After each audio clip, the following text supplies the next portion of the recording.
স্বামী ব্রহ্মানন্দের স্মৃতিকথা।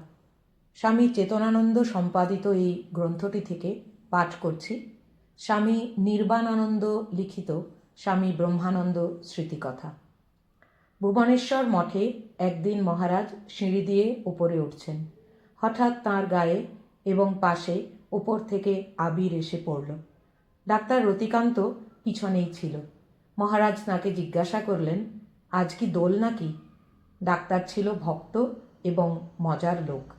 সে সেই আবির দু হাতে তুলে মাথায় মাখছে। আমাদের খেয়াল ছিল না। জানা গেল সত্যিই সেদিন ছিল দোল। ছাদের ওপরে কেউ ছিল না যে ওপর থেকে আবির দেবে। থাকলেও কার সাহস ছিল মহারাজের গায়ে ওইভাবে আবির ছুঁড়বে? মহারাজ সেদিন দোল শুনে আবির কিনে আনতে বললেন। আবির আনা হলে মহারাজ ঠাকুরের পায়ে দিলেন। আমরাও ঠাকুরের পায়ে দিয়ে মহারাজের পায়ে দিলাম। তারপর আবির খেলা হলো।